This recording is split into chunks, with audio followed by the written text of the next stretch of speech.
कि ये राजनीतिक बिहार की जो राजनीति है उनके भरोसे चलती है और उन्हीं को लोग नेता मानते हैं। ये चाहती तो ऐसे ये कब का रुका गठबंधन की बात कहें, आपको मैंने पहले ही बताया कि लोकसभा और विधानसभा चुनाव जो अभी उपचुनाव हुआ ये दोनों। नमस्कार, मैं आदर्श। अभी हम मौजूद है पूर्णिया जिले के धमधा विधानसभा क्षेत्र में। हमारे साथ एक खास मेहमान जुड़ चुके हैं। इनसे कई विषयों पे जो है बातें होंगी, बिहार की राजनीति से लेकर पूर्णिया की राजनीति पर और धमधा विधानसभा की क्या स्थिति परिस्थिति बनी हुई है, इन सारी बात जो है आज इनसे होगी। सबसे पहले सर स्वागत है हमारा खास कार्यक्रम में। चलिए, बहुत बहुत धन्यवाद आपका भी।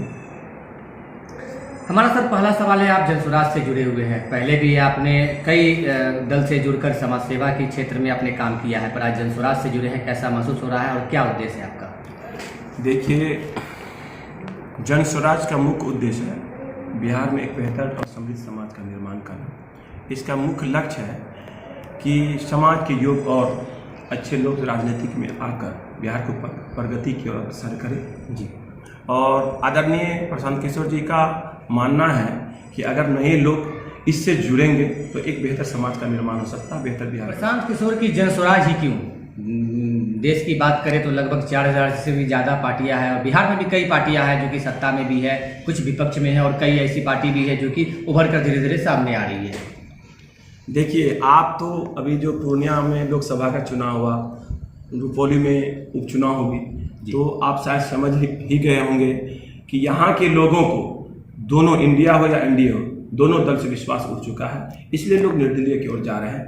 आदरणीय प्रशांत किशोर जी का जो सभाएं होती हैं उनका हर सभा में एक बात कहना होता है कि बिहार के योग्य और समृद्ध लोग अगर राजनीतिक में आते हैं तो बेहतर समाज का निर्माण हो सकता है, बेहतर बिहार का निर्माण हो सकता है। ऐसे लोग अगर जनस्वराज के माध्यम से अपने क्षेत्र में जाएंगे तो स्वाभाविक है कि समाज एक अच्छे प्रगति की। सर, प्रशांत किशोर जी के बारे में कहा, उनका पदयात्रा जो है बिहार में लगभग कई महीनों से जो है चल रहा है, लगातार चल रहा है और हर जिलों हर गांव का भ्रमण कर रही है। क्या आखिर उद्देश्य है? देखिए, आप एक बात हमेशा मान के चलिए कि बिहार में कुछ लोग लगभग ऐसे दल हैं जो शर्ट के ऊपर गंजी पहन लेते हैं और समझते हैं कि ये राजनीतिक बिहार की जो राजनीति है उनके भरोसे चलती है और उन्हीं को लोग नेता मानते हैं, तो ये बिल्कुल गलत है। ऐसा कुछ नहीं है। यहाँ के लोग जागरूक हैं। मैं प्रशांत किशोर जी खासतौर पे ये अपनी सभाएं में कहते हैं कि बिहार में 1200 से 1300 ऐसे लोगों का कब्जा है जिनके परिवार से ही हमेशा विधायक और सांसद बनते आ रहे हैं और वह मानते भी हैं कि मैं जो चाहूँगा वही होगा। ऐसा कुछ नहीं होने वाला है। आने वाला समय में बिहार में एक बेहतर समाज का निर्माण होगा। अच्छे और शिक्षित लोग इस जनस्वराज के माध्यम से जुड़ेंगे और इसमें आके एक नई बिहार का। जी, कई पार्टियों के साथ काम कर चुके हैं, पहले कई पार्टी के सलाहकार रह चुके हैं, चाहे वो बिहार के मुख्यमंत्री नीतीश कुमार हो, बंगाल के मुख्यमंत्री ममता बनर्जी हो या दिल्ली के अरविंद केजरीवाल हो, तो फिर उन्हें अपनी पार्टी का जो स्टार्टअप कर रहे हैं आखिर वो क्यों? चाहते तो वो किसी और के साथ मिलकर या साथ में काम कर सकते थे और मंत्री पद या कोई भी पद, अच्छे पद ले सकते थे। देखिए, उनको लोभ नहीं है। सबसे बड़ी बात है कि आदरणीय प्रशांत किशोर जी शिक्षित लोग हैं, अनुभवी लोग हैं, वह हर दल से जुड़ के काम किए हुए हैं।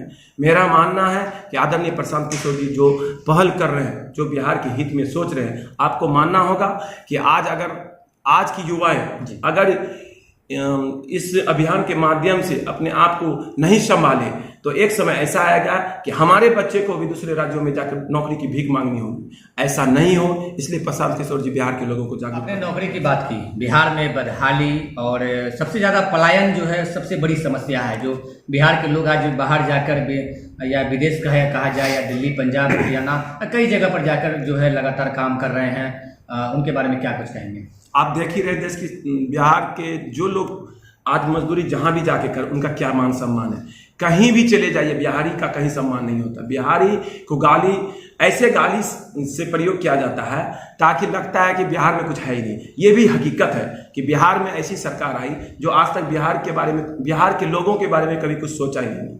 आदरणीय प्रशांत किशोर जी उन्हीं के हित के बारे में सोच रहे हैं। वह जब भी बिहार में एक नए सरकार का जब निर्माण होगा, आदरणीय प्रशांत किशोर जी जब अपना दल लेके आएंगे, यहाँ जब चुनाव लड़ाएंगे, यहाँ का प्रतिनिधित्व करने लगेंगे, तो एक बेहतर बिहार का जब निर्माण होगा तो आपको समझ में आ जाएगा कि पहले वाला जो राजनीतिक दल है और आज का जो राजनीतिक दल जो नए नए दिशा की ओर जा रहे हैं। बिहार में सर उद्योग धंधे कल कारखाने लगातार एक एक करके बिकते चले गए, बंद होते चले गए, क्या कुछ कहेंगे इस पर? देखिए, सरकार की मंशा ही है कि बिहार को लोगों के साथ आज जो जितने भी फैक्ट्रियां या जितने भी कंपनियां बेची जा रही है, सरकार खुद बिक चुकी है, तो वो बिहार के लोगों को तो स्वाभाविक बिहार के लोगों को ही नहीं, देश के लोगों को बेच रहे हैं। और जब आपके पास कुछ वैसा रहेगा ही नहीं तो आप ऑटोमेटिक है दूसरे के भरोसे अपने जीवन यापन करेंगे। इस चीज को दूर करने के लिए आदरणीय प्रशांत किशोर जी आ रहे हैं और मुझे विश्वास है। आम आदमी कहीं न कहीं दल के दलदल में जाकर फंसते जा रहे हैं, चाहे वो एनडीए में जाए या इंडिया में जाए, और दल भी जो है अपने समीकरण को मिला के रखती है कि ये जाति का वोट मेरा है, ये जाति का वोट मेरा है। इस पर क्या कुछ कहेंगे? और प्रशांत किशोर जी एक नए पार्टी का निर्माण करने जा रहे हैं। देखिए, आदरणीय प्रशांत किशोर जी जन स्वराज के माध्यम से जो अभियान चला रहे हैं, सबसे बड़ी बात है कि आदरणीय प्रशांत किशोर जी का जब दल आएगा 2 अक्टूबर को हम लोगों का सिंबल आने वाला है। सिंबल आने के बाद 243 सीटों पे विधानसभा चुनाव लड़ाएगी। और एक बात आपको मान के रखना, वह किसी दल से भी समझौता नहीं करेंगे, खुद लड़ेंगे।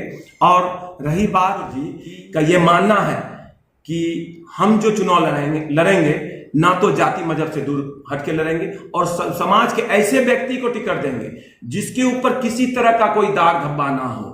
ऐसे लोगों को जब वह चुनाव लड़ाएंगे और वह प्रतिनिधित्व अपने क्षेत्र का करेंगे तो स्वाभाविक है कि समाज का विकास होगा, एक बेहतर विकास। देखा जाता है सर, लोकसभा चुनाव हो या विधानसभा चुनाव हो, जब चुनाव का वक्त आता है तो एक एक प्रत्याशी को जिताने के लिए कई मंत्री, कई विधायक, कई सांसद जो है मैदान में रहते हैं। उस बीच एक अकेला प्रशांत किशोर 243 सीट पर चुनाव लड़ना कहाँ तक लगता है कि बिल्कुल सही है? उनकी जो सोच है बिल्कुल सही सोच है।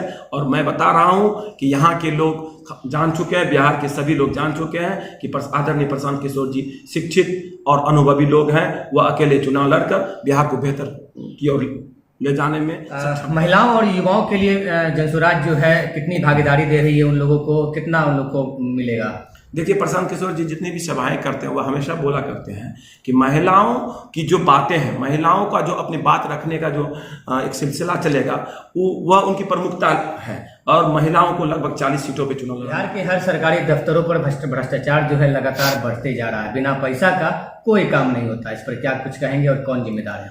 आज तक अगर हमारी सरकार चाहती तो ये कब का रुका हुआ होता, लेकिन आज तक उन्होंने कभी ऐसा सोचा ही नहीं। जब तक यहाँ के लोग भ्रष्टाचार लोग रहेंगे तब तक सरकार का चलता बनता रहेगा। लेकिन आदरणीय प्रशांत किशोर जी के आने के बाद ये सारी चीजें बंद होगी और यहाँ के लोग अपने आप को बिल्कुल सुरक्षित महसूस करेंगे। आपका घर हुआ और लगातार कई सालों से जो है आप पूर्णिया की राजनीति को सीख रहे हैं और देख रहे हैं और समझ भी रहे हैं, क्या कुछ अनुभव आपका पूर्णिया के प्रति रहा?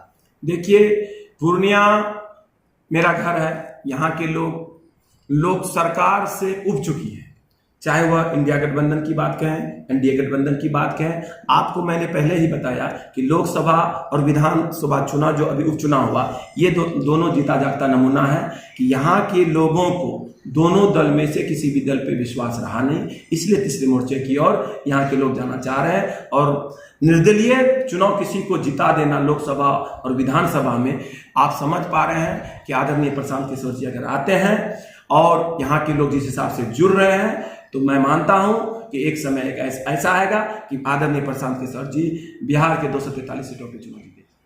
प्रशांत किशोर जी और बिहार की आवाम आपको सीधे तौर पर देख रही है, क्या कुछ कहना चाहेंगे प्रशांत किशोर जी से या बिहार की जनता से? मैं बिहार के तमाम लोगों से कहना चाहूंगा कि आप सभी जन स्वराज से जुड़ें और एक बेहतर समाज, बेहतर बिहार का निर्माण करें। क्या परिचय है सर? मेरा नाम मोहम्मद अज़ाउर रहमान उर्फ पप्पू, सरपंच सतकुदरिया, सरपंच संघ, जिला अध्यक्ष पूर्णिया।